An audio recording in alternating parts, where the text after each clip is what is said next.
It's Sandra. Welcome to another episode of Asexualized, my asexual life. This is a place to be for education about asexuality, all things asexual. I share my own asexual life journey in order to help you in yours. If you haven't already subscribed, please hit the great big subscribe button below right here, right now. Please hit that bell icon so you get notified of every time I go live like now, I post a new video. And don't forget to give this video a thumbs up if you find it useful, helpful, insightful in any way, shape, or form. If you didn't know I am Sandra Mallory, author of this beautiful book, Asexual Perspectives, 57 Asexual Stories, Love, Life and Sex, A Celebration of Asexual Diversity. I'm also the founder of asexuality.com and the founder of Asexualized Academy. Welcome to tonight's episode. I want to say a very, very big, huge thank you to all my community here who I absolutely love and adore, because I've gone over 600 subscribers on this channel now, and every single one of you really matters to me. I know this is a very small community compared to a lot of other YouTube channels, but I know this is usually a very interactive community, and it's people who really want to be here, and that's what I'm all about, being my true authentic self, allowing you to flourish and bloom as your beautiful selves, and being authentic. I don't just do videos to get views or clicks or subscribers. All of my content is geared towards something to do with my asexual life, all the things that will help you in your own asexual life. Do you know what I mean? So I'd rather have a more smaller engaged community here than tons of people who don't really watch my content. So I really appreciate you being here. I know I get a lot of feedback in private messages from you saying that the videos are really helping you. I know some of you are silent here. You're not all like me, extrovert and outspoken, and some of you watch silently, but you do give me those messages now and again to say how much you appreciate the channel. I just want to say from the bottom of my heart, I really appreciate you being here. I'm in it for the long haul. There's a very there's a channel that's got a lot of followers and a lot of views, but yeah, that person looks like they haven't uploaded anything for a year. Do you know what I mean? So some people, they do have masses of views on certain videos. They do have loads and loads of subscribers, yet people aren't even, seeing any new content. I try and put out new content every single night live, and you can ask me any questions about asexuality that you want in the chat bubble, or other things that I can help you with as well. So I hope you continue to find this channel as valuable as I do. Appreciate you being here. I find it so valuable when I actually get to speak to you in chat. I find it so wonderful that you're part of my life, and I want to thank you from the bottom of my heart for being a supporter and literally being here throughout my ups and downs of my asexual life. So yeah, it's kind of strange a few minutes ago because I ended up streaming on another channel, one of my other channels that I don't really use under my name. It's got like 2 subscribers because I haven't used that channel for years, because I use this one and I also stream on Quirky Books. So I started talking about this channel. I don't know how Google switched me over. It was very weird. I don't remember switching it over to another channel. It's bizarre. But anyway, so I ended up starting the channel off like this one, then realizing less than a couple of minutes into it, that I was on the wrong channel.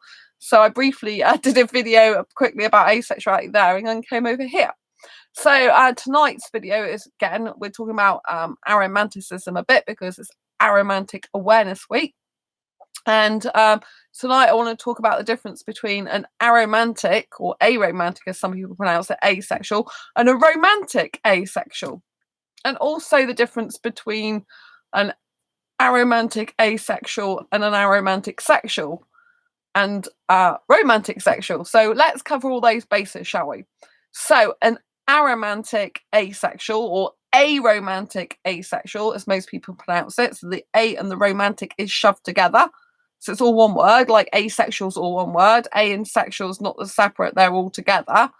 If someone's asexual, lacks sexual attraction, that means. So yeah, so an aromantic person or aromantic person, the A and romantics together is all one word. They are the people who lack romantic attraction. Attraction, get it? So they lack romantic attraction, right? So aromantic person is someone who lacks romantic attraction, right? You can get 2 different types of aromantics. You can get asexual aromantics. Asexual person is someone who doesn't experience any sexual attraction usually. So an aromantic If you think aromantic together, meaning absence of romantic attraction, and asexual, meaning absence of sexual attraction, an aromantic asexual person is someone who doesn't experience any romantic attraction or any sexual attraction. An aromantic sexual person is someone who doesn't experience any romantic attraction, but they do still experience sexual attraction. And a romantic person, where the A is separate from romantic, so a romantic asexual person, not aromantic or aromantic together, but a romantic asexual person is someone who's experiences romantic attraction but is absent of sexual attraction. And a romantic, two separate words, sexual person is someone who experiences romantic attraction and sexual attraction. So it's kind of a bit difficult sometimes when you're online and there's people that don't understand asexuality, right? And people think that asexual together just means that I'm a hugely sexual person. When I have my asexualized page on Facebook, for example, I get people messaging me about showing them my TITSs, which I'm never going to do. I had someone the other day asking me for porn videos. I ask other people messaging me for videos. I'm like, I don't know what type of videos you're talking about. This is a business page. And asexuality is a lack of sexual attraction. So I'm not interested in porn or getting my clothes off. Like, block, bye. Do you know what I mean?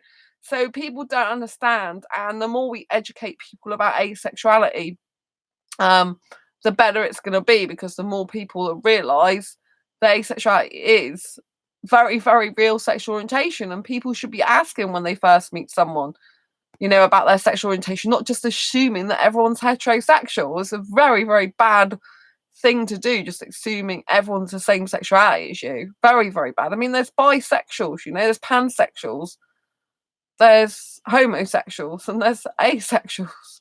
Do you know what I mean? And within asexuality, there's lots of different types of people. They could be homoromantic asexuals, those are who are romantically attracted to the same gender or sex. They could be pan-romantic asexuals, those that are romantically attracted to any gender at all. That includes gender fluid, agender, non-binary, trans, all that type of thing. So, do you know what I mean? It's very, very huge scope.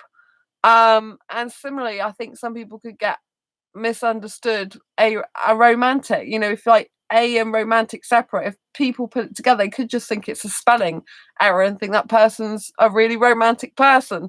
So I think you do have to, look closely at these type of things and really pay attention to them. But obviously, unless we educate people more and more about aromanticism and asexuality and the different nuances of it, they won't really understand. Or at least if we need to give them a general overview, basically, of what it's like to be asexual, and for them to understand it better. I mean, aromantics who are sexual sometimes get very peed off, to be honest. They think, why should asexuals talk about being aromantic? Like, aromantic asexuals can't exist, or they don't want people to know about them, because it seems that the world believes that aromantics and asexuals go together, and that every person who's aromantic, that's romantic attraction, is asexual when they're not. And some sexuals get very angry about this. They're like, why is asexuality and aromanticism so closely linked that everyone thinks they're together? And they don't understand sexuals. That's some of the sexual people's point of view that I've seen in groups and things like that. So, sexuals have their own problems, but asexual aromantics are just as valid as sexual aromantics, and there shouldn't be any battle between, asexual romantics, asexual aromantics and sexual aromantics. They both should be valid. They both are valid. And I have to admit that I didn't personally realise that you can get asexual aromantics and sexual romantics. When I first discovered as asexual in 2014, someone told me on Twitter, they're like, you do realise you can get sexual aromantics as well. Not every aromantic person is asexual. And I personally didn't actually realise that myself. So if I didn't realise that, that must mean there's a lot of other people that aren't educated about it. So do need educating about aromantic people, you know, and what aromanticism means. And like I said before in a previous video, there's 4 different types of aromantic. So the aromantic, the pure aromantic person, is someone who doesn't experience any romantic attraction. The grey romantic person is someone who can experience a romantic attraction, but it's basically under limited, rare, or specific circumstances, but not enough to want to act on it. So it's a little bit romantic, right? And then the demi-romantic person is someone who can only experience romantic attraction when a deep emotional bond has been formed. Otherwise, they don't experience any romantic attraction whatsoever. And that might just be like 1 or 2 people, or not even that, you know, they might feel that they could be romantic, but they haven't actually met the person to feel that way about, because they haven't formed that deepest ever, bestest ever soulmate connection, emotional, that they need.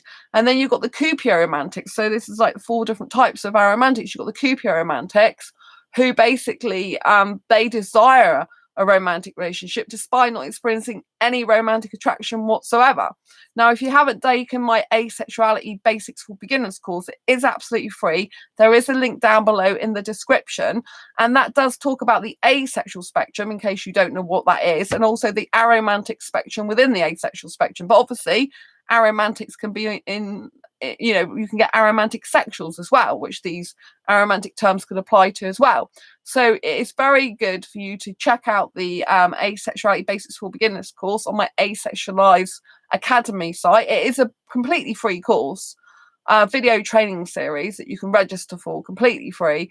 And you know, you can get information about the asexual spectrum and also the aromantic spectrum, and then, you know, you can see things visually, which is a lot more easier than me just telling you verbally, you know. Also demi-romantic comes under the grey romantic umbrella, so the grey aromantic section. So as a demi-romantic, you know, that's someone who can only experience romantic attraction when a deep emotional bond has been formed. That comes under grey aromantic spectrum. Do you see what I mean? So it comes very confusing as well when there's grey romantic and there's grey asexual. So what's the difference between that? So someone who's grey romantic on the asexual spectrum, for example, someone who's grey romantic, like I just said, they can experience romantic attraction under limited, rare, or specific circumstances, but not enough to want to act on it usually. But grey asexual, the textbook definition of a grey asexual, means that they are grey in terms of their asexuality. They're somewhere usually between sexual and asexual. So they experience sexual attraction under limited, rare, or specific circumstances, but not enough to want to act on it. That's where the grey comes into it. So you've got grey romantic and grey asexual, and you can have a grey romantic asexual person, or just someone known as a grey asexual person. So this is how sometimes it can be very, very confusing. If someone's just on an asexual dating site and they just say, well, I'm grey ace, it's like, well, what does grey is that definitely grey asexual? Because that's what it should mean. Grey asexual. Grey ace should mean grey asexual. They are literally, they don't experience sexual attraction apart from under limited, rare, specific circumstance, but not enough to want to act on it.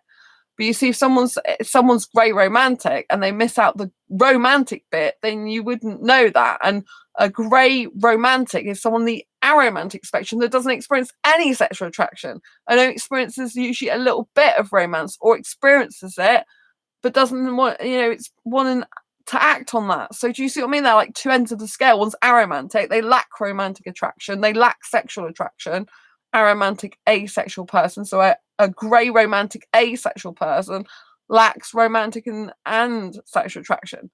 However, you know, some people still define themselves as a split model. You know, some people define themselves as 2 different things on opposite ends of the scale. So some people will define themselves, for example, as a grey romantic grey asexual. You could have that as well, because that would mean, it would be very, very strange, but basically in terms of their romantic, in terms of the grey romanticism, it would mean that that they experience romantic attraction only in limited, rare, or specific circumstances, but not enough to want to act on it. But if they were grey asexual as well, it would mean they experience sexual attraction, only under limited, rare or specific circumstances, but not enough to want to act on it. So maybe with the very, very occasional person, they could experience romantic attraction and some sexual attraction, but that would be infrequently or not enough to want to act on it usually. Do you see how this goes? So, oh, thanks for the thumbs up. It's nice to see you, by the way. Skados, is that how you pronounce your name? Thanks for coming on. Thanks for the thumbs up. So, you know, that's how you can actually have like joint things. You know, you could get an aromantic demisexual, for example. So an aromantic person, again, is someone who lacks lacks romantic attraction. In terms of demisexual, they lack they lack sexual attraction until a deep emotional bond has been formed. So an aromantic demisexual would be someone who lacks romantic attraction, but also lacks sexual attraction until a deep emotional bond has been formed, and then they would experience sexual attraction. So if they find that person to have the deep emotional bond with, so they might still be not experience any romance, but they still eventually may want sex if they find someone they are deeply, deeply connected to emotionally. Does that make sense? I could do the whiteboard here really to explain it all, but like I said, there is an asexuality basics for beginners course that's free down below, which will explain a lot of the basics of asexuality and the basics of the aromantic spectrum. And so if you get confused by what I say, or if you're not sure of the terms I've used and the difference, because it is harder when you explain it verbally and not visualizing it, then do please check out my Asexualized Academy course, because it's completely free. And it's a video that I use visual, I've written visual stuff out about the, you know, the aromantic spectrum, including aromanticism, you know, people are aromantics, grey romantics, demi-romantics, and cupio-romantics. Now, cupio-romantics, some people say, oh, they don't exist, and there's kind of sometimes online a lot of stigma surrounding cupio-romantics, but I've known cupio-romantics. So cupio-romantics are just as real as asexuals are. You know, this is what kind of like irritates me a little bit. Like, why should people, you know, in the world deny that asexuality exists and denies asexuals exist? Because we definitely do. I mean, I'm sat here now, and then why should other asexuals deny that cupio-romantics exist? Because I've known cupio-romantics, you know, those experience strong desire to have romance despite not experiencing any romantic attraction themselves. So these people are very real, and I don't think it's anybody's business to go around devaluing or validating a person. You know, I think people should really, really be true to who they are and love being themselves. You know, there are aromantic asexuals, those that lack romantic and sexual attraction, so don't ever want a relationship. They're very, very happy on their own. They don't feel that their life is lacking or missing anything. They don't think that anything is, you know, needed to make them a whole person. They're a whole person in and of themselves. They're quite happy to spend the rest of their life on their own. Then some other asexual aromantics, they do desire to be in a relationship. You know, just because they don't experience romance doesn't mean to say they can't be in a relationship. So I just want to say that both are very, very valid, you know. And I just wanted to, you know, say a bit this week about aromantics, because it is Aromantic Awareness Week, and I want to, you know, bring it to your attention.